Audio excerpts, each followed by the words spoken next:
Hey guys, I'm back. Hey. Wow, I knew you'd come back. Yeah, that's right. You can't get rid of me that easily. I'm back. Every time Matt's not on the episode, all the fans are asking, "Where's Matt?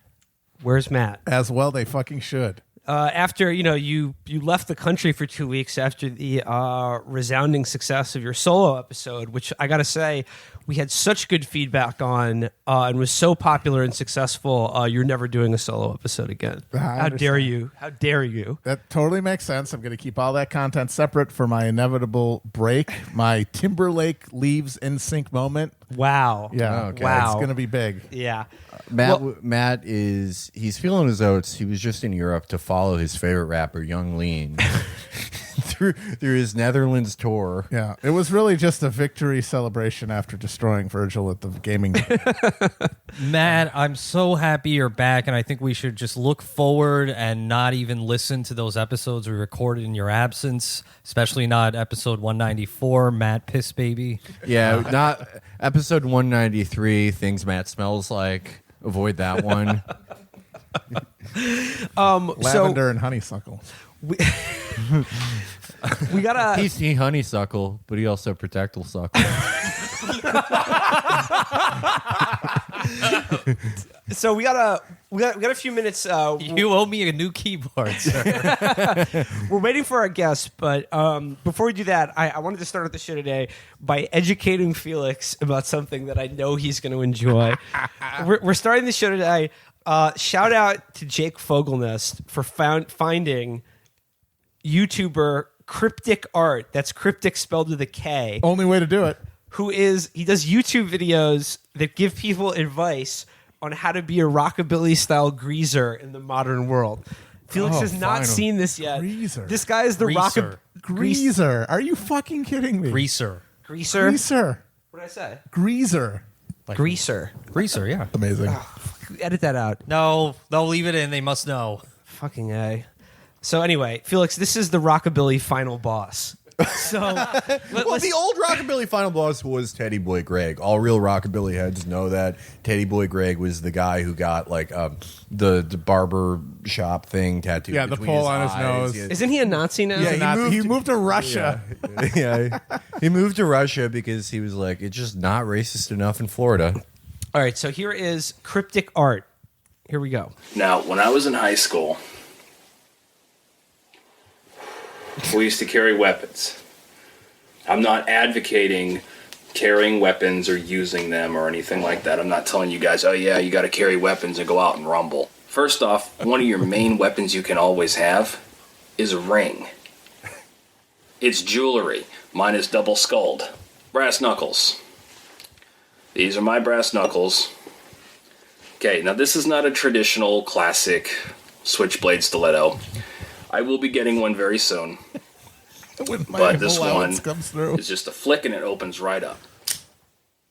Can't be a good switchblade. So he's giving out advice on However, you can they're rumble, not legal in every but you have to state. understand the laws Responsibly are a little bit different. rumble. Yeah. This is the Farrakhan of Rockabillies. He's giving you just advice on how to live, how to be a radical. Exactly. Take a moment to... Who the fuck is he rumbling with? Will, It can't be take more a than moment half- to describe what's in the background of that video in his bedroom. There's a word Kilroy is here drawing on his door. Classic World War II reference. And then some I don't know, some weird posters and shit. There's a stolen cigarette price sign.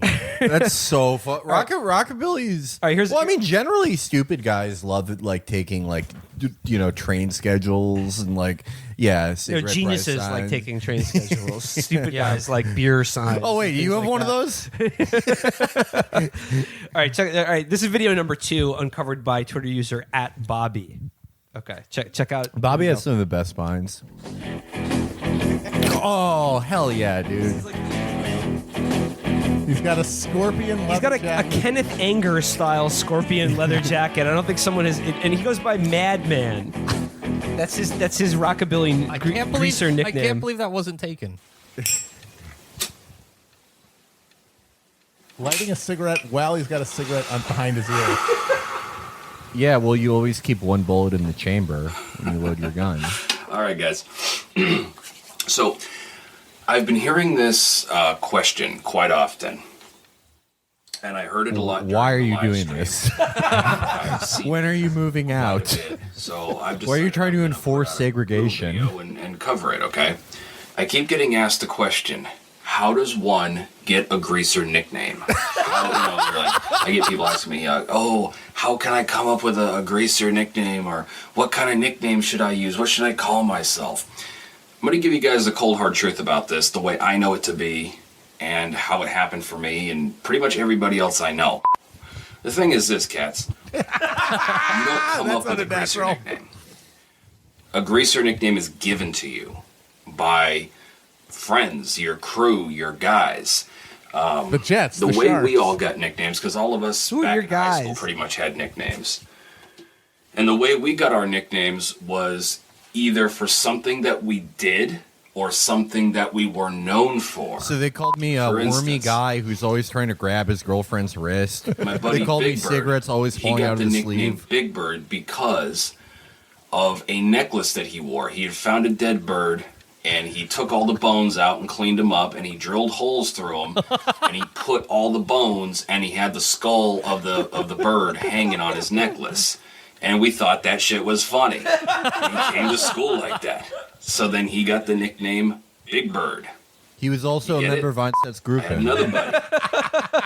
We named him High school High chum Cuffs Ed Gain. because We one called day him the seamstress. He Amazing. came to school and he Geen? wore his cuffs Geen. from his engineer boots Geen. Fucking all A. the way to his kneecaps, and it was Go absolutely back to Europe, man. hilarious. This shit sucks. Fucking mile I won the away. gaming debate. And we- No, I did. Well, that guy has some good advice. It's like you just find the community in your neighborhood of guys who have been banned from places for leaning with one foot up and trying to enforce segregation. Yeah, exactly. My nickname in high school was dumped a milkshake on a black person's head at a Woolworths. Yeah. But this guy's cool. He is cool. like, him and his buddies, his Listen up, cats. serial killer, his dark triad buddies, all representing serial killer ideations in high school, and then turning it into a subculture. Yeah, so my young buddy, he was known for taking his young cousins and telling lies to them so they would hurt each other. Just normal high school guy shit. So we called Guys it, being dudes, guys being cats. Actually, yeah, guys being cats. Well, Mark Maron also says cat a lot. he does. Well, he kind of looks like one of these guys. He No, looks he like doesn't. sort of their like older, sort of like their mentor. Like you got a crew of high school, and he's like the Doc Brown to the high school greasers of today. Like they go to old man Maron's house and he tells them how it was, and then he gives them Jesus juice. And they get sleepy. Are you thinking what I'm thinking? Deuce's Wild prestige TV series. Mark Maron as the boss and mentor. Yeah. Starring like the head Rockabilly. We're gonna have to use some big stars. We're going to have to get a young viewership. It is going to be Lil Pump. Lil Pump's going to be the head Rockabilly. Okay. We're going to get around certain things with that, and I'm head writer. Obviously, everyone gets to cameo. You're going to be the malt shop owner. Hell yeah. Quit loitering in my shop, kids. Yeah, they're always going to take your big cashier haul of 35 cents, which is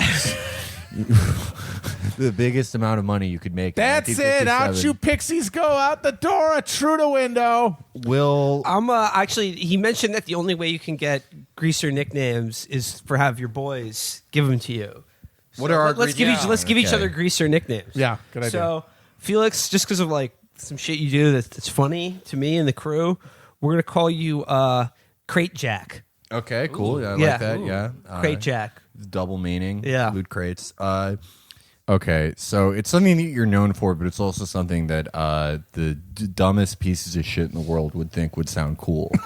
So you can't just call Virgil Overwatch because Rockabillies don't know what that is because they're afraid of PC gaming. They're afraid of computers generally. Yeah, it's computers. They just ushered in an era where no one rumbles anymore. That's why they don't like them. Well, these guys, they go on a computer and there's people calling them an asshole and they get mad about it. They're lighting 3 cigarettes at a time and stubbing it out on the monitor and it fucks it up. Yeah, Rockabilly's another thing is they never smoke an entire cigarette. They love lighting them, taking 2 puffs, and stubbing it out. I got to say, I sympathize with them because cyberbullying really did destroy rumbling.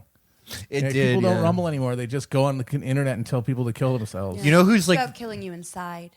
You know who's like the day walker of Rockabillies because he can be very online, but he's still a Rockabilly? It's our boy Elon Musk.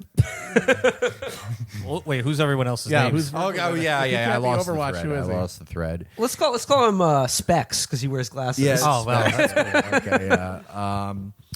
Will, I think like college boy. Like we all Just call me graduated from college. college Just call boy. me college. But it's Yeah. like that would be your name if we College, were all right. college. Matt. Oh, actually, Matt's would be the professor. So yours has to be something different. Yours has to be.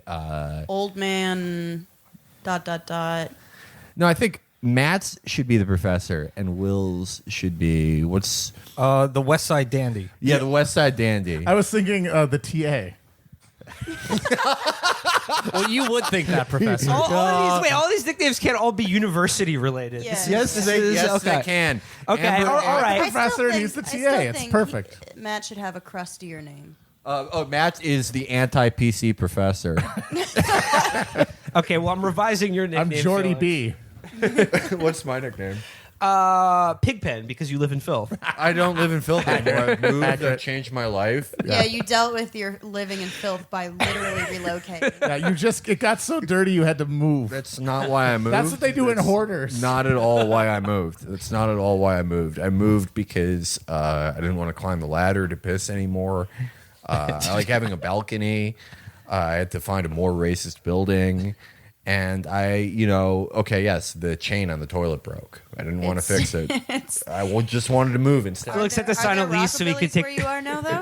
What? Are there Rockabillies where you are now, though? Oh no! I mean, there is like a Chad colony on my floor. Yeah. There's a bunch of Chads from the meme down the hall from me. Hive of Chads. Yeah, Chad Hive is the technical. I was also like I'm just leaving my door open. I'm trying to do a cool dorm environment. Hey guys, come in anytime. I'm watching the 3-hour Extentacion interview with DJ Academics. Do you have any old console systems playing? So if anyone wants to come in, play some Mario Kart, remind them No, of the it's 90s. only Battlefield all the time. We're not. It's we have to. It's like what the Rockabilly guy said. You have to adapt for the modern world. I think Amber's rockabilly name I thought you'd be too scared, to be honest. should be Scorpio. Okay. Scorpio as a tribute to Kenneth Anger and his love of rockabilly leather culture. Oh, what about Amber Alert? Or is that too cool? That sucks Double shit. A? That's not a nickname. cool. I don't know if you turn it into double A. We could call her AA. Yeah, Double AA. A. Yeah, Okay, okay. that's cool. Yeah, yeah. That's a cool rockabilly These are nickname. already things, though. Chris's it's radio. Yeah. Oh, yeah. Or cans, because No, he wears the headphones. I think it's radio because he's told me that's his favorite Cuba Gooding Jr. movie. Somehow I knew that's where you were going. Rockabilly's love that movie. Yeah, It's about seeing old someone time America. Yeah, Well, they like Exactly. seeing somebody with their intellect reflected in popular culture. Representational politics matter. Yeah. Has anyone ever seen Deuces Wild? Of course I have. Is Deuces Wild? Which one is that? That's a movie from the early aughts with Steven Dorff where it's 50s greasers rumbling. And I honestly think that these guys probably watched it every day. They open palm slapped Deuces Wild every morning when they went to high school, and that's how they ended up like I thought it this. was just the Outsiders that did that. Yeah, but that's that's I think- too old. Exactly, Yeah, that's yeah, too yeah. old. I The think for these Outsiders guys, gets a pass because of also it's written by like a 15-year-old girl. Yeah. well, also it's just too old. The previous generation of Rockabillys, maybe, but these young guys, these young cats, I think they all in a formative age saw Deuces Wild on cable, and it broke their brain. That's why we have to make the Deuces Wild series, so they have a new thing to watch. Yes. But no, I mean, you do watch the movie of what you want to be.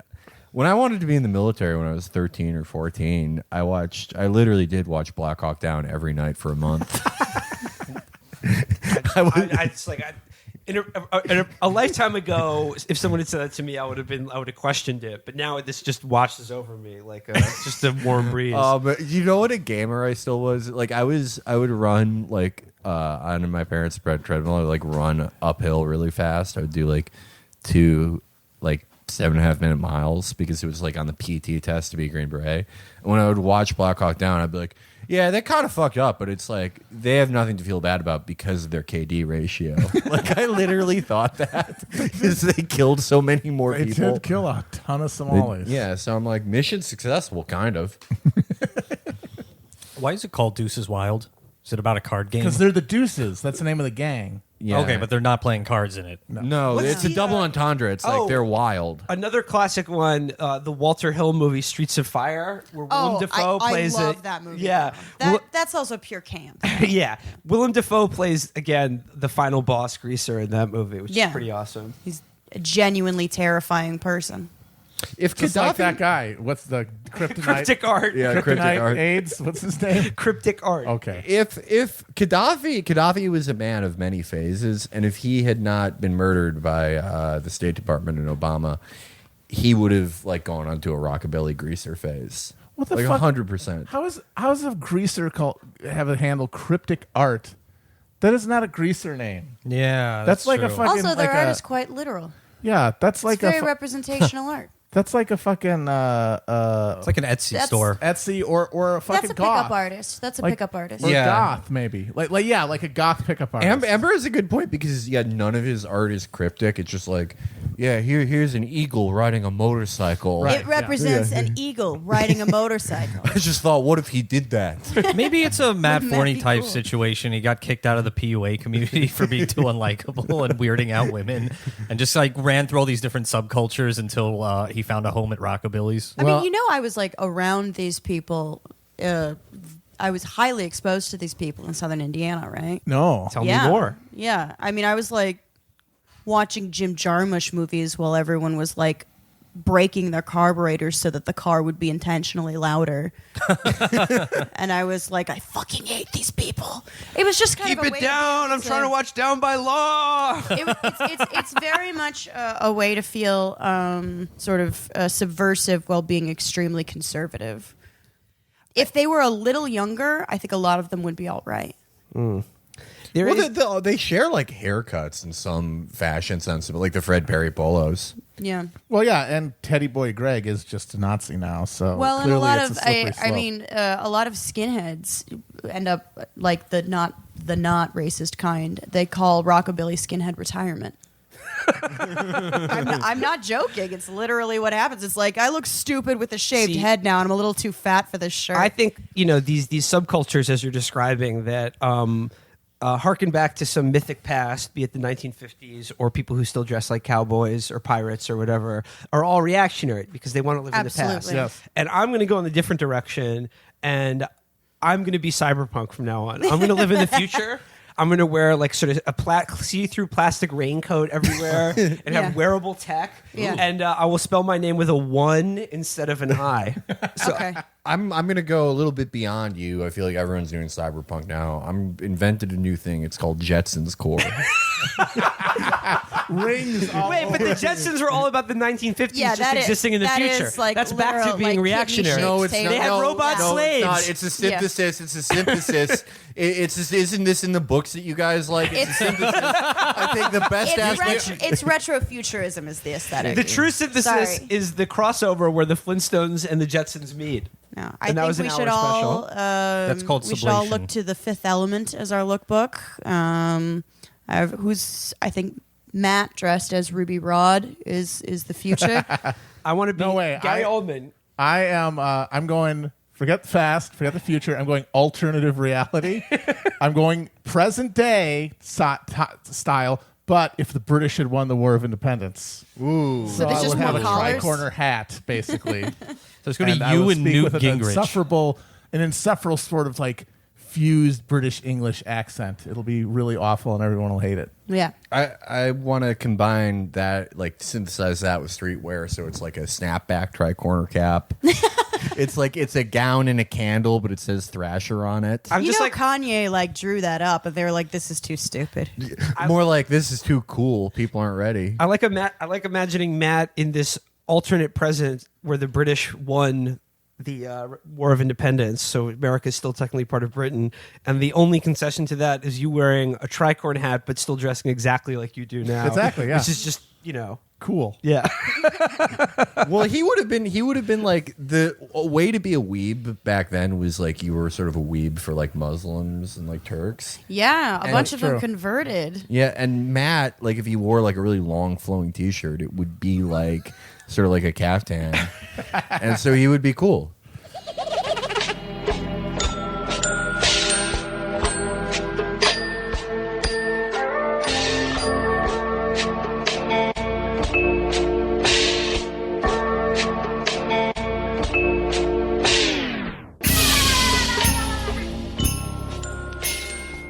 Howdy.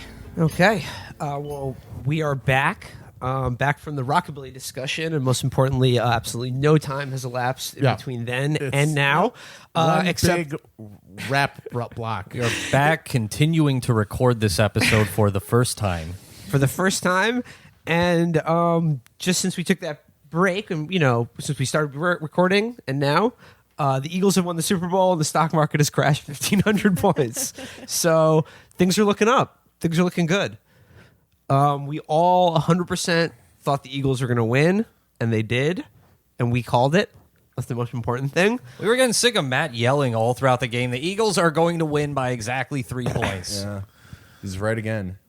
No, I was actually very certain until the absolute last second that the Patriots were going to win. Well, you hedge your bets by changing your mind every 15 seconds. So no matter what, you say, "Look, I was right." No, I was wrong. I'll admit it. I was certain that they were going to do the same exact thing that they'd done last year, which was tie it up with a 2-point conversion touchdown and then win in overtime. If Matt Christman could be wrong about this, what else could he be wrong about? Literally, that's it. Because Well, we it's were- just sports ball. It doesn't mean anything. We were all very pleased because in the battle between the Nazi team and the regular racist team, you want the regular racists to win. We're not They did? accelerationists. I'm gonna argue the Patriots are a little more woke. In what way? Tom Brady, most sex positive quarterback. Oh my God! Wow, that was yeah. Their fans support criminal justice reform, talking about unfair way certain criminal defendants are treated. Yeah.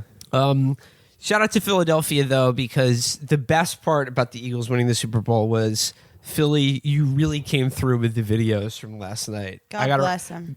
I got a real kick about watching those. We saw some cars being overturned. We saw just random vandalism. We saw a guy literally eating shit. Yep. Eating horse shit off the ground to a baying and cheering crowd. A man proposed marriage to a woman who was drinking from a 40 ounce. This was a I social. mean, I don't know why that's weird. That's That's how cool. that's how I got proposed to. This is a new social movement. It's Occupy Broad Street. Meh. That's good. Probably best of all was seeing the awning of the Ritz-Carlton collapse under the weight of about 40 people. And then people running through the streets with little pieces of the awning. The only thing I'm disappointed in is that nobody pulled down the Rizzo statue while no one was looking. It would have been a perfect moment to just fucking wrap a cord around his neck and put a fucking Saddam They style. have a statue of a rat? Frank Rizzo. And replace it with a Joe Paterno statue. Absolutely. The real Pennsylvania hero. We'll watch the streets, you watch the skies, Joe. Philadelphia doing great, feeling great this morning. If only. Hey guys, imagine if we could turn that many people into the streets, willing to do violence for a good cause. That You would know? be nice, but that's not how we do it in America. Just for once. Have you ever seen the Funko Pop riots? Seen them. I lived them, buddy. Don't tell me about it. I was there. Attica! So yeah, it's the day after the Super Bowl Sunday, the big game, our sort of national religious holiday. Basically, it's something that we all do as a nation. We all watched it over here at Virgil's place last night, and I think our takeaway from the big game was just goddamn America. Yes.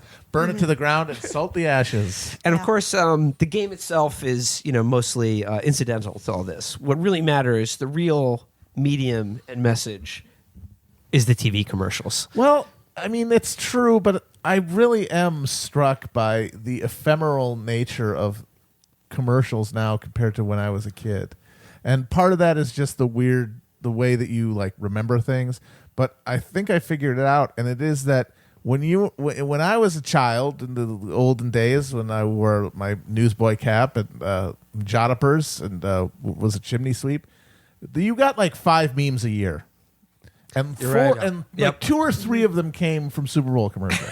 Yeah. Those Yes. were the memes you got at the beginning of the year. It's like, these are the memes. Sparse them out for the rest of the year. You're not getting any other memes. You got to ration those memes. Yeah. We liked it. And we loved it. It was like, so every one of those commercials, we were just bated breath because that could be a meme. It could But be they were a What's higher up? quality. The though. bullfrog, The Budweiser frogs. Yeah. But now, Now we it's get mass we get a memes. meme every 5 seconds. So we don't need Super Bowl commercials to be the meme repository anymore. So it's just it's a base coin. It's So Western decadence. It's 50 brands of toothpaste. We don't need. These were very disappointing commercials. I think we all agreed. I would say that the memes haven't gotten worse. Commercial memes have always sucked.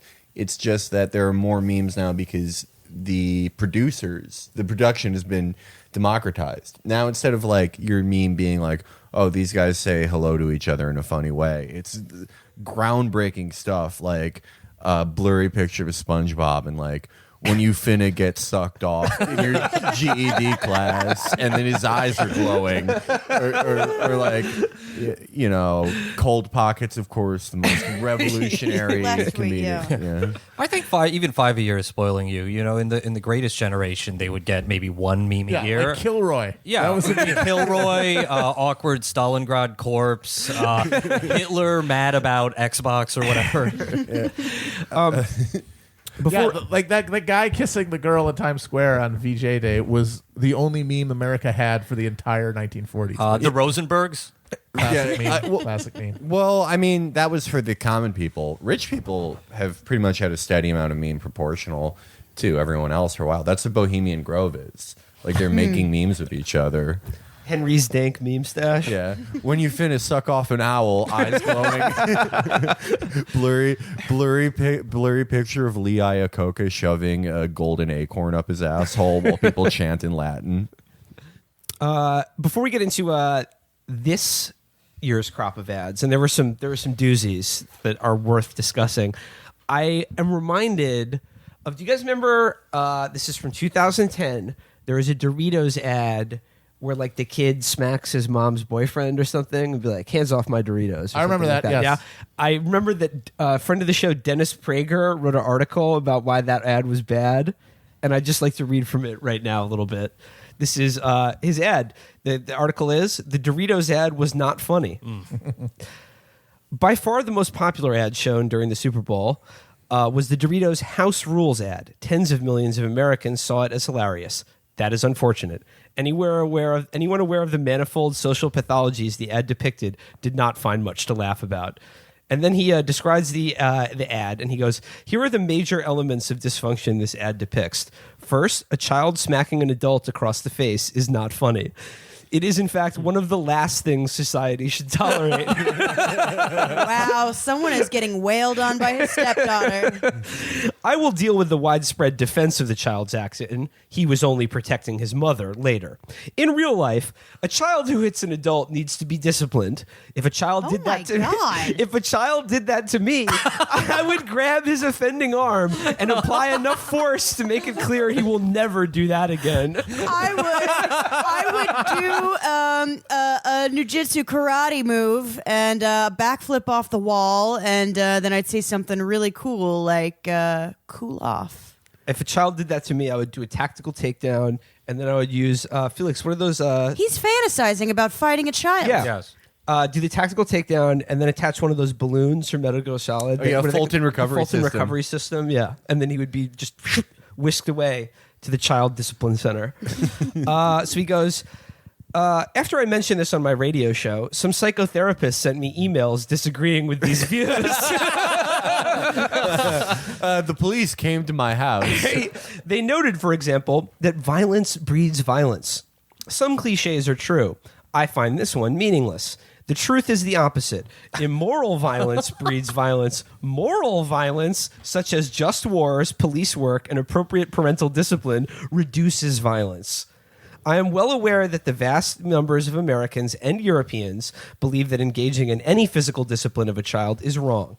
I, too, held this belief for most of my life. Until my son kicked the shit out of me. And I never hit or spanked either of my sons. I have changed my mind because of all the fine people who have called my show or written to me about how they were spanked and now believe they are better adults because of it. Look at me, I turned out fine. I'm a Dennis Prager listener. It is a given that I do not defend physical or any other form of abuse against a child. Of all the world's evils, child abuse may rank as the greatest. He just said reverse child abuse was the greatest evil of the world. Children abusing adults. It goes on like this, and he goes, the Doritos kid deserved a physical response from this man, as in pressure on the offending arm. With regard to the argument that this man was not the boy's parent, and the terrible fact that there are far too much hitting and abuse of children by stepfathers and boyfriends, I do not believe that only parents may physically respond to a child. Hell yeah. Just vigilantes just drop kicking children in fucking parking lots. Cobra 2. They take his gun, and he just goes house to house disciplning children. So he goes, Yeah, 3 beers in, this guy defends corrective rape. This is a really dark place we're at right now. well, we actually read a series of his articles marital about dread. him. Literally, he wrote a series of 2 articles, part 1 and 2, that we've read on this show way back in the day, titled "What to Do When a Woman Isn't in the Mood." And the answer is have sex anyway. Yeah, Oh, okay. yeah. So last, Well, I was right. Yes. He's always... Never question my rape dar. Dennis has always been having a normal one. but he brings up the second part of this commercial, and he says, like the man acts like the man who the kid slaps. The man acts and speaks like a lecher and moron, and the woman should not have exuded sexuality for a date in front of her little boy. Exuded sexuality. She should not have had her sexual pheromone centers secreting sauces and scents into the air. He agrees with those Twitter memes that are like, my man crush Monday is my son. I'm sick of these Doritos ads that are just dripping with raw sexuality. It's getting me too horny to even watch the game. There's actually copulins in every bag. So just I remembered that gem from the memory banks and decided to bring it back out, bring Dennis back into the cut. Good old Denny P. We joke a lot about people becoming like highly literal in this particular moment, but this is a man doing a deep read of a Doritos commercial with no sense of humor whatsoever, like no sense of irony. No, oh look how silly this is. I'm the bell hooks of snacks commercials. It's completely fucking insane. Well, the best part That's the thing, and we're gonna get into this more. But like, whenever there's an award show or a music video or like ads, and liberals are like, "Oh my god, this is so important," and it's I'm gonna cry because of Bruno Mars's crushed velvet 3-piece suit. It's actually very important about masculinity. I'm like, this is the lamest shit I've ever seen. And then I see a conservative who's like, Bruno Mars's crushed velvet 3-piece suit precedes 3 decades of fatherless black communities. This is a cancer in our country. And I'm like, oh, there actually is something lamer you can do with this. Yeah. They're both playing in the same pool of shit. right. I think what's funny is not only that Dennis is critiquing this Doritos commercial so intensely, it's that he wanted the Doritos commercial to depict the man strong-arming this child and disciplining him in a proper way during a Doritos commercial played for laughs in a Super Bowl. Yeah. So I love that. Just my ideal Doritos commercial, the dad gets into a Gundam and launches the kid into orbit, and then there's no chips in there anywhere. It's just at the end Doritos. It's like those car commercials where it's like a little girl who's like, I have leukemia, but I want to be the president. And there's like a minute-long, like very heartbreaking scene where her parents like crown her president on her deathbed, and she dies, and everyone's crying, and it's like, oh yeah, by the way, Hyundai. let's talk about that one. I am looking forward to the Andrea Yates Doritos commercial for next year. Woo! All right, let's talk about. Okay, let's start with the Martin Luther King one. Oh, hell Oh, yeah. yeah. The Martin Luther King, that's the one that most people are talking about today. This was, there's one that I want to talk to you after that I thought was even weirder, but this is essentially a Martin Luther King speech played over just images of like the classic Americana bullshit to sell Dodge Ram pickup trucks. And it was, at several points during one of the speech, like the officially licensed Martin Luther King speech to Dodge Ram trucks, they showed at several points during this commercial troops Yep. and like troops coming home, troops marching in formation, The people famously hugging them in pro-troops Martin airports and Luther shit. King. Yep. If it, like I want to see Prius try and one-up them by using a Stokely Carmichael speech.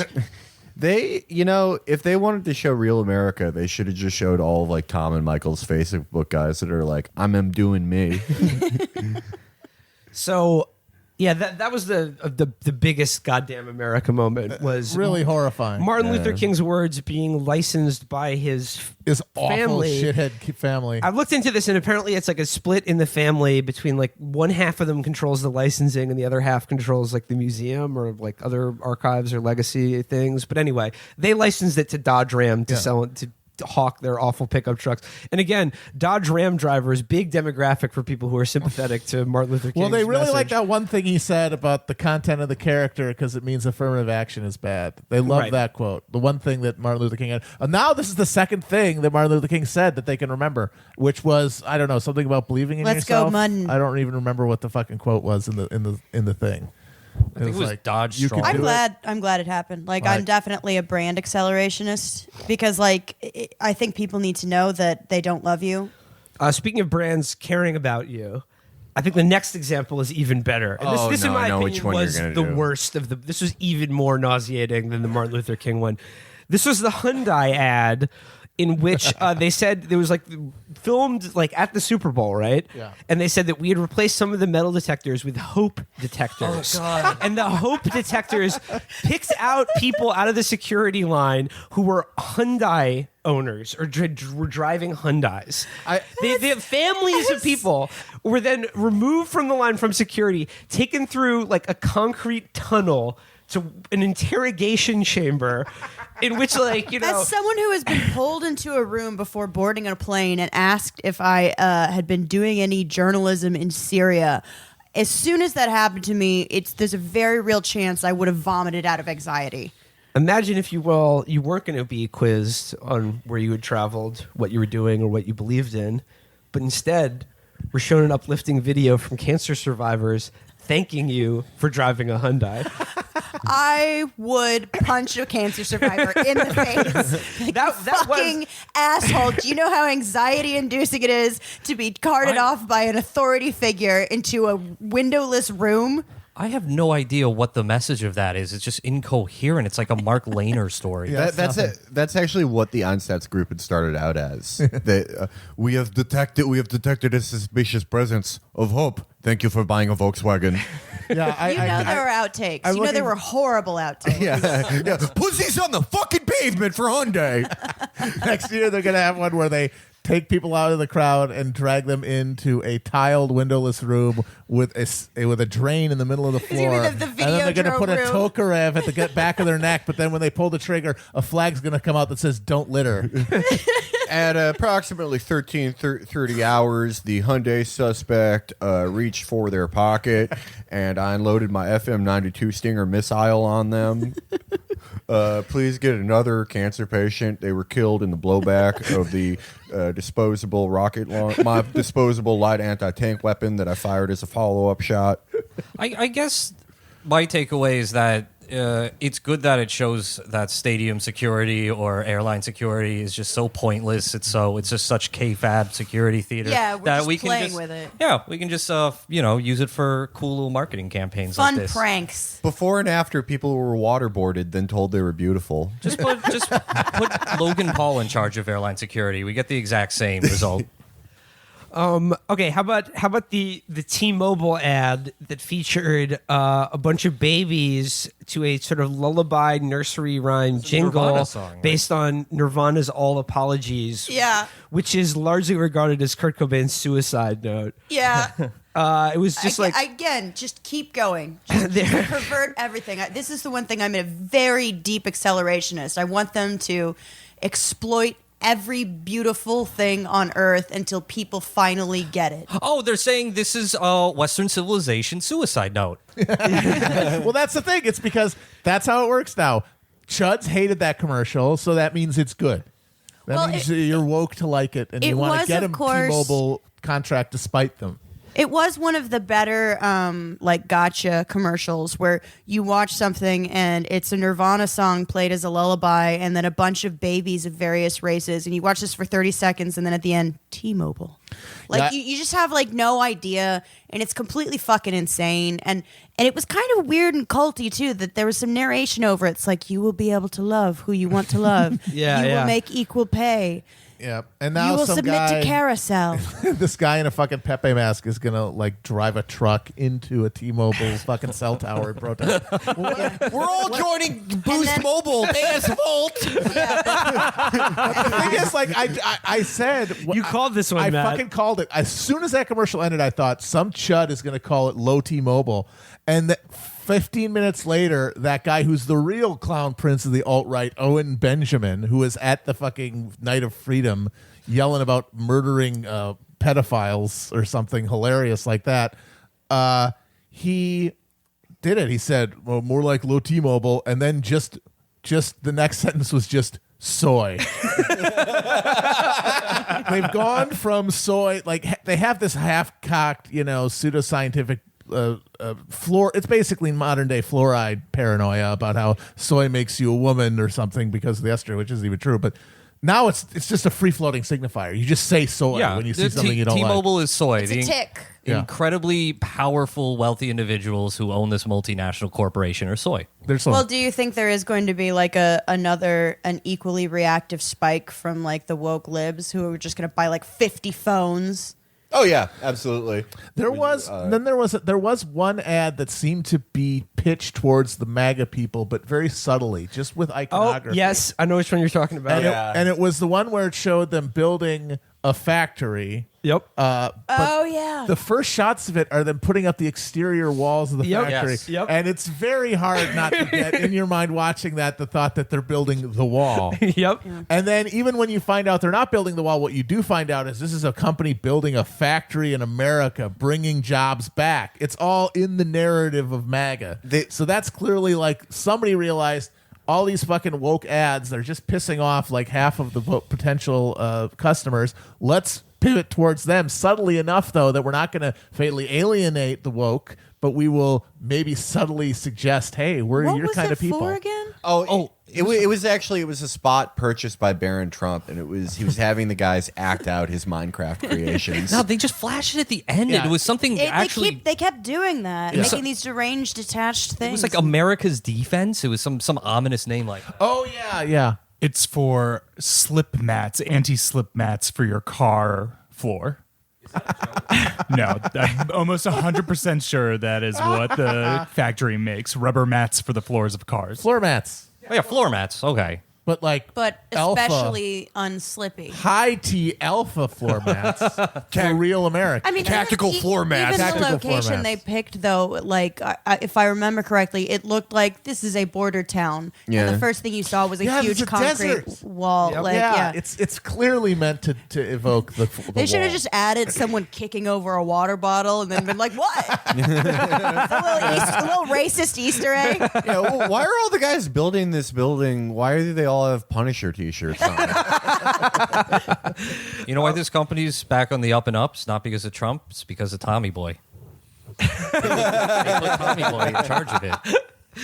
He sold all those carburetors. He finally got the hang of it. Brake pads. It was Yeah, brake brake pads. pads. But the T-Mobile commercial, that's the new type of commercial. The two new types of commercials are the postmodern ones are like, we're in an ad, and it's like, oh my god, you broke the fourth wall. This is everything. That ad this year was Tide, which they did a whole series of ads starring David Harbour, Right. Daddy from Stranger Things, and it was like, is this a beer ad? Is it a sports ad? What if it's a Tide ad? But the other type of ad, like those, that's for like the younger set who are like, this is exactly like Comedy Bang Bang. This is also really fun. Like it takes all the comedy from now that's like really funny, like Comedy Bang Bang and Tim and Eric, and is like, what if a terminally unfunny 35-year-old douchebag made this? But the other type is it's like a bunch of vignettes which are also made by a cocaine addict 35-year-old who got into ads because he wants to tell stories. And it's like, Yeah, he has like a PhD in philosophy from the New School. yeah, he's like it'll be a multicultural collection of babies, or like a father talking to his son, going like, "Daddy, why can't mommy be president?" And then it has nothing to do with the product they're selling, and it'll be like at the end like, "Fleshlight in America, be the America you want to bust in." And people are like, "That was beautiful." The Tide one was weird though because we thought maybe they would address the Tide Pod thing, but that's got to be. Because I guess a couple babies have died, and I guess they consider that a bad thing. Yeah, and babies is right. It's bad PR for them, so they're trying to get as far away from the Tide Pod thing as possible. I think they should have gone for it. The elephant in the room. They're like, we're making the Tide Pods like a turd brown color. The child will not put it in their mouth. We're gonna make it look less like candy. They should have done that. What does the pod do? You just throw it in the washing machine? Yeah. Yeah. Why was that an improvement on? I don't know. Why am I asking? You don't have to deal with liquid. Are you tired of pouring laundry detergent into your washing It's the machine? solution for a problem nobody has. Well, it's funny. It used to be solids. That's how you'd do the laundry. The detergent would come in a solid, and then it became liquid, and that was this huge innovation. Now we're back to solids. Yeah. And I think that's a step Well, back. it's actually a solid. Where's the gas? Thank you. Solid surrounding a liquid. It's both. I think the gas completes that dialectic. Yeah. I think We're all gonna die of inhaling Tide. huffing it. I'm a revanchist. I think we should go back to washboards and clotheslines. People get comically caught in running from stealing a pie. That was true community. I'm a communitarian. Think of all the good music that you could produce. Yeah, a bunch of. It was a more artistic. Can you culture. imagine if instead of doing this shitty podcast, we all wear overalls and straw hats, and one of us plays the washboard, one of us plays a bunch of clotheslines like a guitar? Matt, I call the moonshine jug. Matt, you'd be Jug Hooter Menaker. Matt, you would be one of those Oompa guys with a giant drum just smacking it. Yeah. Yeah. And you'd also be playing a tuba at the same time. Yeah. One man band. I would like to be the washboard guy because I invented this idea. The washboard guy in those bands, he was like the cool guy. He was like the vocalist. Yeah, he got the most pussy. He got laid so much. Can we get Amber playing the saw with a fiddle? Absolutely, the bowed saw. This is the last episode of the podcast. We're only using the SoundCloud for one thing after this. We're pivoting to country bear band right after. Yeah, we're opening up for the Chuck E. Cheese band. We're gonna be Mumford and Sons and Daughters. Mumford Fail Sons. I think there was one other ad that was maybe pitched at the more explicitly at the Trump demographic, and that was the ad for people who are curious. Oh God, yeah. I'm talking, of course, about the Church of Scientology had a great ad that was just like, "Hey, ever wondered what we're about?" Oh, you're not talking about the Gangnam Style ad. I love how they're approaching it like you're probably wondering because you haven't heard anything about us beforehand. Yeah, we're new. We just started like last year. That was another thing called Scientology that you read about. Yeah, it also was another one that was sort of assembled stock footage. Which I thought maybe they would try and do a little bit of a. They showed the e-meters in the ad. They did. Yeah, you saw the e-meters. But there was also, I think, just a lot of like people walking, Yeah. an old person doing a Yeah, marathon, a woman picking up a child, just stock footage shit. Yeah. I think they lost all their like good Hollywood directors after Going Clear came out. I kind of like that they showed the e-meter thing because that's the new thing is that you lean into what people say about you, like Lil Pump with the Harvard graduate thing. Just put the e-meters in the ads. Yeah. Put like Which is why Tide should have gone with Tide Pods. Yeah, they bitched out. I think they should have gone winky, self-referential, Pomo, and done a parody of The Office. Only Michael Scott is Xenu. Oh yeah. And it's like the Office. And it's John The Travolta Office, is Jim and does the Jim face. Yeah, exactly. And he's like, and he's No, got I'm on like top of world's this, yeah. best galactic leader mug and stuff, and it's like kind of awkward and wacky. It's like they just cut to David Miscavige, who just like does the little look to the camera as he passes some people who are like cleaning a cruise ship with toothbrushes or his wife. Yeah, and there's somebody in the bathroom banging on the door, being asked will be let out, and they ignore them. That would be Ryan. Yes. Well, I got to say the ad that disappointed me the most, just because it was a missed opportunity, was the Danny DeVito Eminem ad. Oh, right. Yeah. I mean, It was pretty good. It I was. thought it was the funniest ad. It was good. It was fun. Yeah. I like Danny We're DeVito. always happy to see him. But I'm saying if you're Lights up the screen. if you have this technology to turn the M&Ms into people, why wouldn't you use it on the green M&M? Right away. Could you imagine this bodacious stacked green M&M in our world? Oh Pardon my me, god! I mean, I am she's going on DeviantArt right now. yeah, just so to check. hot as an M&M. You can't even imagine how hot she'd be as a human. Girls DM. Hey, I think you should write on Medium more. You're a really expressive writer, and you have thoughts I can never put into words. Boys DM. Yo, I'm finna bust on the green M&M's candy shell. Well, maybe it was good that they didn't have the green M&M, because what if they turn the green M&M into a woman and it's a human woman and it's just a letdown because there's no She's not gonna be as hot human as woman you that's could possibly be as beautiful as the green M&M. It's the Lacanian desire trap. Like you'll never be able to achieve it. You're right. Yeah. She is the It's obscure big, object of desire. It's big M, little m. Yeah. Let's talk about something slightly more brain damaging. What do you say? Yeah. All right. Yep. Megan McArdle. Oh. She's back at it. I noticed everyone was criticizing Megan McArdle today, and I just got to say, if you don't like Megan McArdle, why don't you make your own? I shan't be taking part in this negativity. If you like your Megan McArdle, you can keep it. We're going to take the kitchen appliances and spread them all around. You didn't build that tower. I am looking forward to the expropriation of all of Megan McArdle's kitchen gewgaws. She has so many. So this came up today because a little bit of kismet. Megan came out today, just today, with one of the worst Twitter threads in history. Oh boy. It was Real dog shit. unbelievable. It basically boiled down to Megan's attempts to say, yes, I am a rich New York City private school kid, fail child, but because of that, I know what it's like to struggle and scrimp and budget because I spent years after college like with precarious employment. So let me tell poor people what they're doing wrong. Yeah, And how their fate is their own fault, which is the whole underlying premise of all of her bullshit. she had some really funny things to say about how the years she was unemployed, she felt like really scared and afraid, even though she was living at home. She was living in her parents' palatial apartment in New York City and had access to all of their wealth. And then she says, when people point this out, well, I didn't feel like I had a safety net. Do you want to talk about that, or do you Except want to talk the about the literal rules net first? that I she wanna talk about probably the slept in rules. at night. It's just the witlessness, the absolute just mindless obliviousness of just not processing it when people point, because she starts off by saying, I understand, I was born on third base.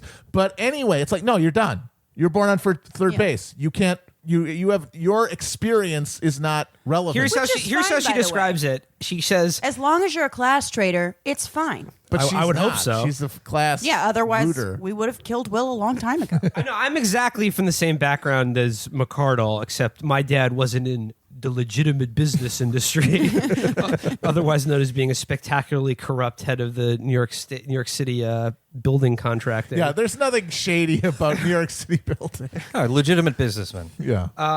Her father's name actually is Francis X McArdle. And for He several, was the Nation of Islam, actually. for three mayoral administrations in New York from like the 80s on, he was managing director of the General Contractors Association, which is so fucking crooked that they tried in the late 80s to have the state's organized crime task force tried to have make a new permanent investigative agency to look into it. And Francis X. McArdle is quoted in the New York Times as saying he was unaware of any pervasive patterns of corruption regarding his group, and that he didn't think we needed more people tripping over each other in search of glory, facts, or whatever. He said while holding a briefcase with a bunch of $100 bills sticking out of So it. this is how she describes like her experience of poverty or working hard and scrimping and budgeting. She says, in my late 20s, I managed a strategic retreat from the upper middle class financially. I graduated from The Great March. I graduated from business school with 6-figure educational debt and a job that promptly evaporated. You didn't have a student. I spent dad. 2 years doing Yeah, I don't clerical believe work and a that. little bit of tech work. She says, during that time, I was uninsured. I have a bunch of chronic health conditions. Yeah, because your parents would pay out of pocket. She says, I have a bunch of chronic health conditions for which I had to pay cash. I was living in my parents' spare room. That's which, impossible, by the way. I have pudding if they were brain. any kind of serious medical condition, you would not have been able to afford paying for them in cash So her- because they cost more if you're not insured. Her evidence of being no, but impoverished. it's self-diagnosed. Are She has that- pudding brain. She had a home to live in and could pay all her medical bills. Yes. and by the way, Megan, one of her... I also just doubt she paid her own medical well, no, bills. she's lying about all of Yeah, this. this is just like a 100%. lie. She says, I was living in my parents' spare room, which was a bit of luck. Imagine that luck. Had to grind for this view. Yeah. But she says, but I was very broke and very scared. Of what? And then she says, this is even worse. She goes, eventually I had a fantastic bit of luck. I went to a blogger meetup and a woman who worked for the Economist website and met her. And I said, if you ever have a job opening, please let me know. 6 months later, she did. That is not luck. Not at all. That is the professional managerial classes fucking networking system. You went to a networking event, probably a lady networking event. These things that exist in New York. I've never been to one, but my friends like to text me from them because they're terrifying. Do you want to go to mine? Your lady blogger meetup. Well, also, she's, she is someone who was one of those Coke-funded propagandists that whole time. She I was think you on mean a conveyor Coke-fueled. belt. She was on a fucking conveyor belt. At no point in this narration Towards, of her Dickensian relevance. poverty did she ever mention what exact time she became a fellow at Charles and David Koch's Institute for Humane Studies. Well, I gotta say, I'm not mad about the networking thing because my life story is kind of similar. I went to a networking event called the Beer Pals where I met Will, who gave me a shot. He said, "Hey, I think you can do racism with the best of them. You're ready to join the big leagues." Well, and then I was only paying it forward because I was originally put on by a little guy named the Beer Nerd. Yeah. Yeah. I was You owe lucky him so enough to much. meet the Beer Nerd and just pass through a membrane into a world of influence and Well, privilege. you guys all met at a networking event called IRL Club. That's pretty niche. I liked it. Here's just the last two things in her all met- in her epic thread. We all of, met in Talon's basement. Okay, I'm just going to read the last two things here that Megan says. She goes, now the fair thing is, could I have asked my parents for money? Yes. And these days when I tell stories about being uninsured or some desperate thing I did to stay within my budget, the month of rice and beans was the low point. My dad will ask why I didn't ask for help. And I always tell him the same thing. It honestly never occurred to me that I could. So while I could have and knew that if I lost my job and everything went sideways, they would always take me in, I didn't feel like I had that safety net. So yes, I do know what it is to scrimp. No, wrong. No, you No. don't. Incorrect. No, incorrect. Just because you, in your own self-regard, have Yes. created this like amnesia, this self-hypnosis that says that you were unaware that at any moment you could fucking pull a parachute and be fine, that doesn't erase the fact that that safety net was there. Yeah. That you were in a secure position and that you could never fuck up that badly. And she was like, somehow- you were never in the position of an actual poor person whose life could literally be ruined by one bad fucking decision because there would be no backup. That never ever was part of her life. well, and she mentions that she was uninsured or whatever, and she always brings this up. Because your parents would pay out of pocket. Well, that's the thing. She always brings up the fact, I know what it's like to be uninsured when people call her that she spends most of a good portion of her column space arguing against things like single payer Yeah. health care Right. or a public option at the very least, Yeah. because in her mind, it will stifle innovation. Well- she's like, look, you can go uninsured. People aren't dying from lack of health care in America. Because their dad will write a fucking check. It just speaks to how... Well, if we have single payer healthcare, then there will be hours, even months, to get into a blog networking event. Even after she got that cushy blogging job, she was still struggling because she had to pay $1,100 in rent for an apartment that she says was a fantastic steal. It took her 9 months to find. I like that she also said, like, somehow I knew that my parents would always be there to take me in, like, yes, as I was living in their house. Yeah, you lived there. And also, for most people, like, moving back in with your parents is like a relatively traumatic step backward. They don't have like a fucking like spare room on the fucking Upper West Side that it's basically like living in a really nice fucking apartment. And again, I have like to, it's like you live in the basement now. I have to stress that I have basically the exact same background as McMegan and was a Phil son after I graduated college and leached off my parents for quite a while. However, I'm not fucking lecturing poor people about how they need to put away $25 every month so that in 10,000 years they can have a down payment on a house. Because nothing in those intervening years will come along to take away any of that money that they save. Yeah. Right. Because that's the thing. One of those insipid things is, 1 month it's a bus pass, 2 months it's health insurance, unless something happens to you. Unless and that's literally the reality anything of it, happens, is ever. that any setback is catastrophic. Jack and Lo- it means that kind of busy. Oh, you're not the profligate at grasshopper. Over a You're the And good- again, there's nothing like you're the morally studious ant. righteous about like, never having taken money from your parents. That's fine. It's hard out there. Who gives a shit? And most people benefit in some way. They if their parents can help them, yeah. yeah, like, and parents want to help their kids when they can. But then you're a take- fucking idiot for acting like your parents didn't help you when you got to stay in the palatial mansion. Well, the joke I made about Megan's parents and her dad in particular is that she never called home to ask for money because she knew the phones were bugged by the FBI. She'd be like, Megan, stop asking me about all this money that we definitely don't have. Wink, wink. I think Megan took away a bugged lamp like Meadow Soprano. I think this And then the FBI, the New York State Organized Crime Task Force had to spend a month listening to her babble on her Jane Galt blog. Yeah, she saved her dad's life because the hotshot agent on her case listened for a month straight of being like, well, at the marginal level, insurance copays, and he just fucking blew his brains out in the surveillance van. A patient person was responding to Megan and said, I think you downplayed really important differences between you and like a poor person. Differences between a privileged person going through a rough patch is not the same as a person suffering from generational poverty. And her response is, how does it change the math? Not your emotional attitude towards the math, but the math itself. And she uses the word math like 20 times. What math? Oh, she's talking about the math of if you save $25 a month, it's still $25 Yes. a month. But that's because she has the backdrop of her parents' money and house that she lives in that means that she can save that money. Also, again, I'm anti-saving. I don't think people should have to save. So there, like, I literally think, like, people are like, well, people are trying to be frugal. You know what? What if you're bad with money? You still shouldn't fucking not have health insurance. Over 100 years ago, Jack London, in a great short book he wrote called People of the Abyss, where he confronts the just devastating poverty of the East End of London and tries to like go and live sort of like gonzo journalism of a very early form.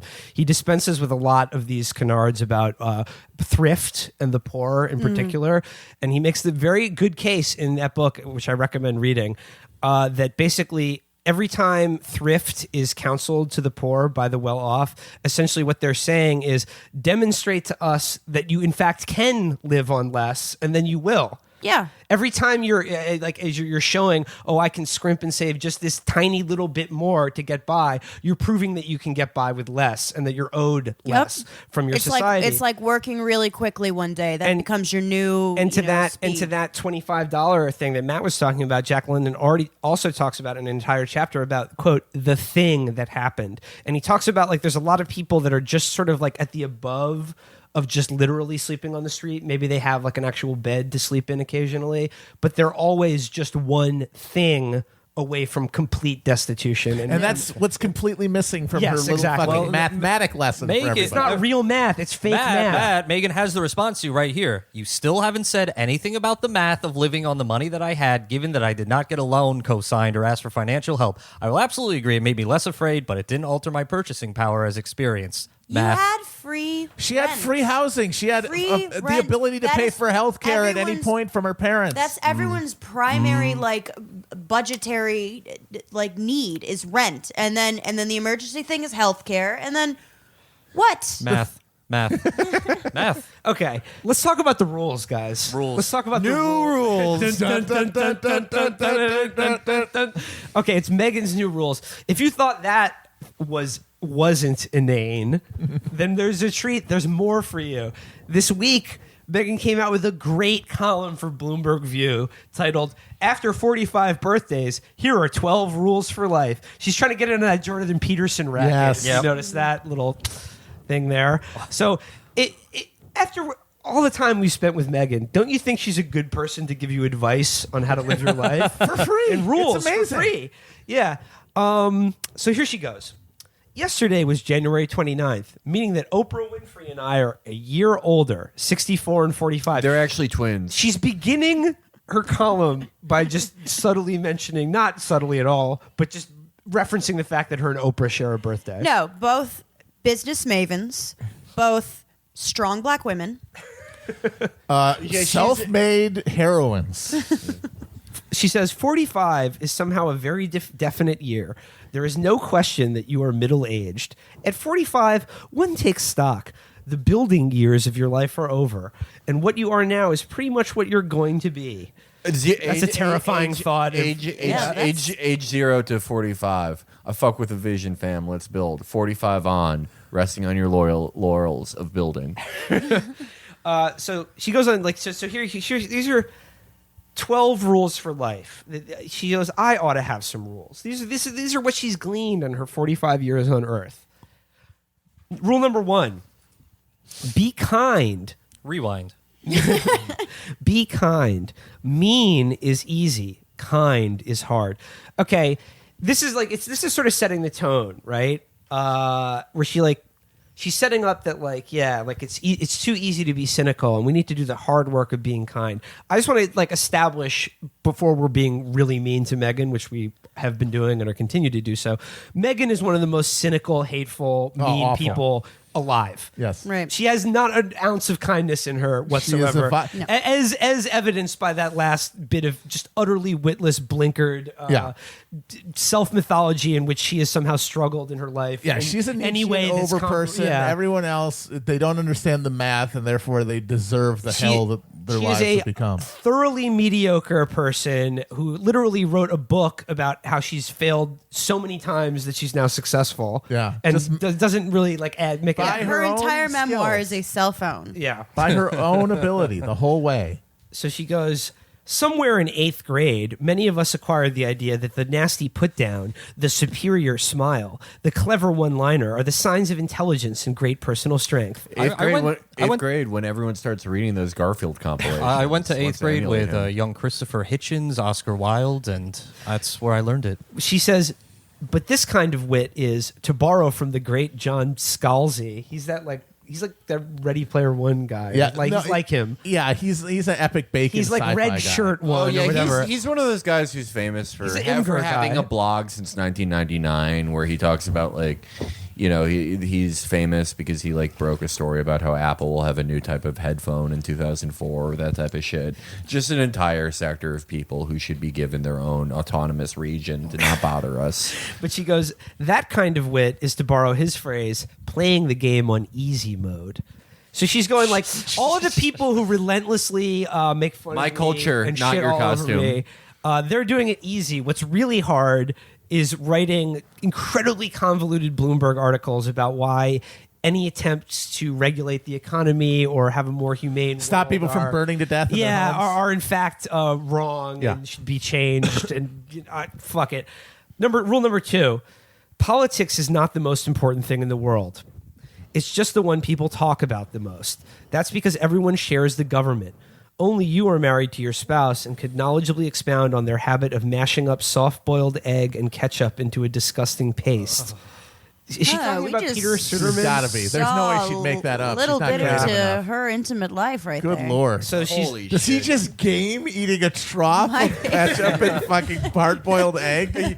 My beautiful paste husband. she has a William Sonoma feed bag. So she's going, keep some perspective about politics. It doesn't matter as much as the real people around you. Again, this It is doesn't matter to Real me. friends, how many of us? well, I think this is Meghan attempting to, in some way extricate herself from all of the ghoulish things that she's helped accomplish in the world, like the Iraq War and Wall Street bailouts and just the general ongoing immiseration. My net negative life in America. Yeah, my net negative effect on the entire world doesn't mean as much as the fact that I'm a good neighbor. Yeah, exactly. And then I'm nice to my husband who eats And you know what? egg slurry. I actually do have some sympathy for those ideas for people who don't have any power. If someone doesn't have any power at all and they have dumb backward views, who gives a shit? Her first rule was be nice to people, and then her second rule is all these things I talk about, it doesn't really matter. I'm a nice person. Rule number 3, always order one extra dish at a restaurant, an unfamiliar one. You might like it, which would be splendid.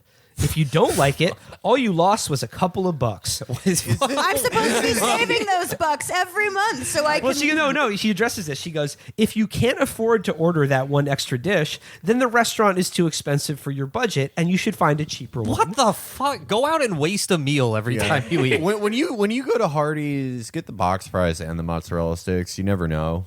There are some weird disordered eating pathologies in that household. Rule number 4. Give yourself permission to be bad. I'm glad you've granted yourself that, I'm Megan. on my worst behavior. But wait a minute, being bad is why poor people deserve to live in hell. Well, she said, she's not really talking about them. She's talking about herself. Oh, okay. She goes, Start a war in Mesopotamia. She's not writing to anyone except other Megan McArdles. Yeah. You know what you're really good at, things you've done many times before. Mastery is boredom. Unfortunately, we like feeling like masters. We hate feeling like idiots.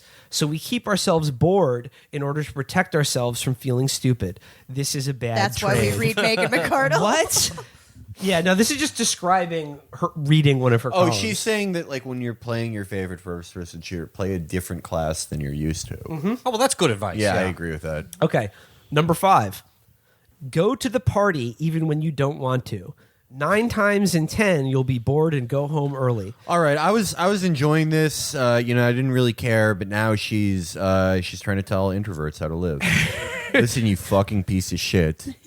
I feel too much. I have too much positive energy towards people. That's why I have to stay inside and do absolutely nothing.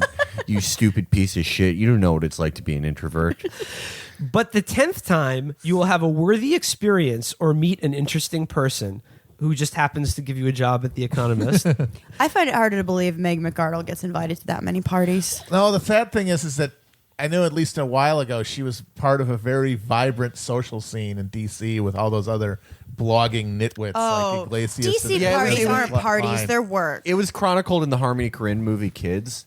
It was based on Iglesias. I just imagine. I know that those guys would hang out, and I always think it would be like 120 Days of Sodom, Pussy Posse Mark II with fucking like graphs and shit. Just awful. It's horrible.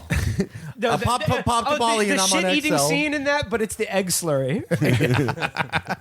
Okay, rule number 6, and this goes back to her advice to poor people. Save 25% of your income. No, don't tell me how expensive your city is. I've spent basically my whole life in New York and Washington, D.C. Most of it living rent free. You can save if you want to. What you really mean is there are all these things I want more than financial security. And you're right. You do want them more than financial security right now. But when you're comparison shopping brands of generic dog food or begging your parents for a loan, you'll wish you saved the money. So cut out the things in your life that matter less than financial freedom that will let you take important risks while sleeping easy every night.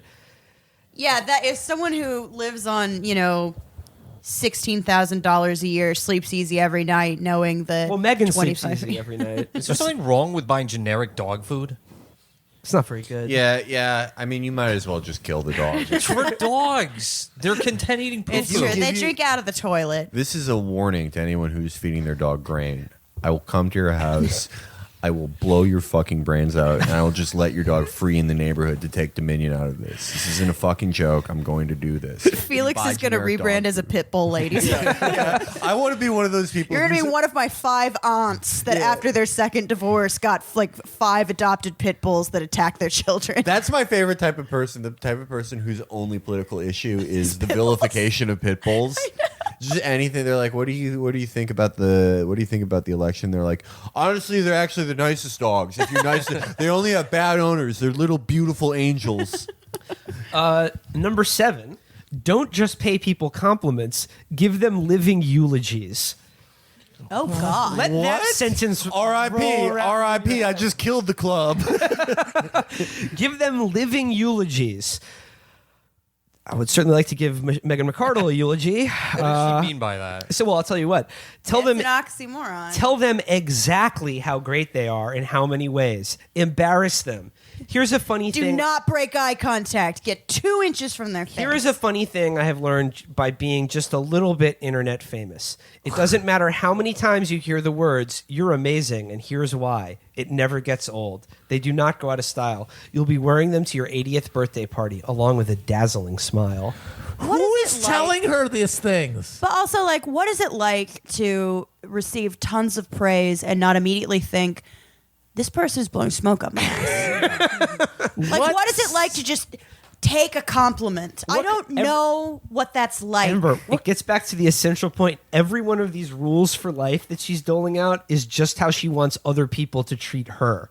My which is thoughts- never question her politics, always be nice to her, never just like question any of the horrible things she said or written. Give and her tell your extra give dinner her extra money. and dinner. Give her dinner treats and pay her compliments all the time. What kind of sadist is gaslighting her by telling her how great she is all the time? I want us to all go to one of these awful parties that Megan goes to and demand that she give us each of us a living eulogy. I want mine, Megan. Rule number 8. That thing you kind of want to do someday, do it now. I mean, literally, pause reading this column, pick up the phone, book that skydiving session right now. Buy that I'm rope. going to Florida to take flight lessons. This one is really, really stupid and pointless. Not even going to read the rest of it. Number 9. Somewhere around that same 8th grade mark, when we were all experimented with being mean, we get the idea that believing in things makes you a sucker. That good art is the stuff that reveals how shoddy and grasping people are. That good politics is cynical. That realism means accepting how rotten everything is to the core. The cynics aren't exactly wrong. I'm still employed. Sorry, that was just my little editorial injection. There is a lot of shoddy, grasping rottenness in the world, but cynicism is radically incomplete. Early modernist critics used to complain about the sanitized unreality of nice books with no bathrooms. The great modernist mistake was to decide that if books without sewers were unrealistic, reality must be the sewers. Can you follow that? When was the last time this person read a book that did not have a horse on the cover? I like this entire list is sort of coming together to me, and it's like it could just be called like the power of 3, like a religion that Will Smith invented after leaving Scientology. Just complete asinine horse shit. Like positivity is actually the most radical thing you can do. Call a suicide hotline and ask the person on the other end how they're doing. Like, what the fuck are you? I think it's actually worse than that, especially with this rule number 9, which again, I think she's attempting to retcon the culture to make it more hospitable to people, her and people like her. What she's saying here is that art that confronts the miserable conditions of the present or makes a stinging critique about the world we live in is fake and cynical. And good art that actually smart people enjoy is nice and has a hopeful message. Nobody shits. And you can believe in things like Austrian economics and not be a sucker. I think there is something kind of to just the horribly boring media people consume, like the navel gazing movies about like people who have bad sex in Brooklyn, and people are like, that's so realistic, and it's like, no, it's not. You just have a bad life. But all the other side of that is that Megan wants a equivalent TV show about like a blogger going to nice dinner parties And ordering 2 meals at every one. Yeah, I got 2 meals, one for the work, one for the. Her favorite movie is definitely the Nora Ephron classic Julie and Julia. The audience for Megan McArdle is Rip Torn's heir on 30 Rock. Kathy Geist. Kathy Geist, Yeah. yep. Rule number 10. Don't try to resolve fundamental conflicts with your spouse or roommates. I agree. The only Fester Give until one of them their murders ketchup, you. egg paste, and leave it alone. Just let it fester until one day it blows your brains all over your delicately appointed kitchen. Matt, that's cynical. A wise man once said, "Chaos is a ladder." The only people who win marital arguments about bedrock values are divorce lawyers. I mean, you wouldn't say, I have a free hour, I bet I could solve the Israel-Palestine conflict and still have time for a spot of tennis. McArdle probably has written a column where she attempts to resolve the Israel-Palestine conflict. Well, where she did it. Yeah, It's rooted in property rights. That's right. So why do you try to use the same hour to convince your spouse that potato salad should have pickles in it? If you want pickles in your potato salad, chop up some pickles and put them on the side so you can add it to the dish. If you have radically different...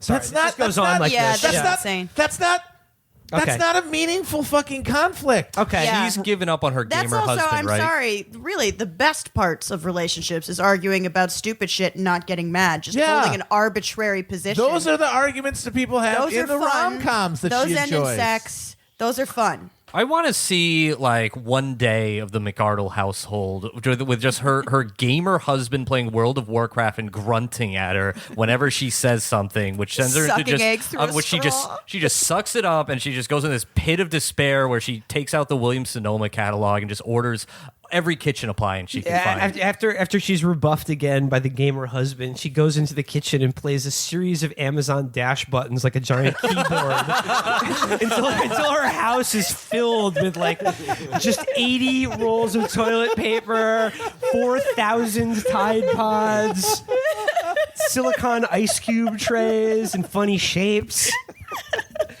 Rule number 11: be grateful. No matter how awful your life seems at the moment, believe me, Megan, I can relate to that. You have something to be grateful for. Focus on it with laser-like, single-minded devotion of. Focus on it with the single, laser-like devotion of a dog eyeing a porterhouse. This is her great This is her great writing right here. It's a metaphor. You have been granted 2 billion seconds on this planet, give or take. You are a billionaire. Holy shit! Is like- Steve Harvey? Is that you? Holy fuck! No, poor people should That's be grateful. so They're stupid. billionaires too because they've rented $2 billion. This is called the time economy. Shut the fuck up. Then trade with one of them, Megan. Trade with one of We them. can all be, I'm so grateful to Robert Mercer for letting me lease these 2 billion seconds. Finally, rule number 12. Always make more dinner rolls than you think you can eat. For some reason, dinner rolls loom much larger in our imagination than in our stomachs. That's rule number 12. Always Okay. Man, I haven't had a dinner All right. roll in a while. Let's get dinner rolls after this. Yeah. Actually, that does sound good. Yeah, Yeah. dinner roll with like some nice There you salted go. butter. They were, gotta the, get they were something- the best thing at the school lunch. There you go. We was said a this roll lot of day. bad things about Megan McArdle, but we'll say one nice thing as well to show that we're mature. She should be shot out of a can. Oh God! man. Yeah, keep in mind all her rules about being nice and being grateful for what you have. The next column she writes about how the downside of maternity leave, Yeah. the unseen costs of free daycare. Is starvation really that bad? Anyway, you know what was good? The first time I went to Red Lobster and was with you guys, and we got those cheddar The biscuits. Cheddar Bay biscuits. That's rule number 12. Let's get some of those. Yeah. I'm We down. have to go to Queens, right? There's one in Times Square. Really? There's a Red Lobster. In I'd Times rather Square. go There to is. Queens. Yeah, I'd It's way not a rather very go to good one, Queens. the one in Times Square. Well, we can go to the M&M store after and just see that sexy green. That's M&M. Oh my Yeah. god! Yeah. That's really That's a trip I'm willing to take. Well, people think all the guys who jack off in the subway are homeless, but no, it's just people who went to the M&M store and couldn't wait till they got back home. Let's hope the movie Mannequin was a documentary. Oh, that's why Caleb was in the M&M store. He was waiting till midnight when the green M&M came to life. He's just a red-blooded boy. Anyway, you did not want to take a black light into the M&M store. The M&M store is the new Studio 50. What the fuck? 54. Okay. People are busting the candy, is what we're saying. Before we let you go, 2 quick announcements. The premium subscribers on Patreon already know this, but If you were a subscriber, you'd know already. you rubes are getting it a few days late. We wrote a book. It's a really good book. So we wrote a thing. It's going to be out this fall. More information forthcoming, but save your pennies to purchase it. It will be very good and worth your Or just worth your walk time. into Barnes & Noble and steal it. I don't care. I don't give a shit. Yeah, wait. Does Do that, whatever. Steal any book except Wait. for the Quran. if they steal it, does that count towards the bestseller list? It does not. I don't know. It does not. Don't steal the book. Well, guess here's don't the- steal the book. Don't Yeah, ever. yeah, don't do ever it. buy it secondhand. Do If it. you ever see the Do not get it from the fucking library either. Yeah, if you go, in fact, go into the library and take their copies. Yeah, they gotta buy You can another one. Steal the copies from the library. Yes. Do not steal it from a Barnes and Noble or Amazon Yeah. slave depository. No. I have something. I've cleared this with lawyers. See, if you could steal the book, just send us a video of you threatening the New York Times with a gun to tell them to put our book on the bestseller list. That way, like, I don't care. I don't care if you pay. Just put in your work. The book is going to be awesome. Going to be out in the fall. But again, if you're a subscriber, you'd already know it about our second big piece of news. It's just as fun and available before the book. Our West Coast tour, West Coast end of tour. March. West Coast, tour. West Coast, West Coast, California, Washington, Oregon, Pacific. Will be in The legal weed tour, baby. We will be in Los Angeles at the Regent March 23rd, San Francisco Victoria Theater March 25th, Seattle Vera Project March 30th, Portland Holocene April 1st. You can find links to buy all these tickets at chapotraphouse.com. Till next time, guys. All right. Till next time. Bye-bye. Bye.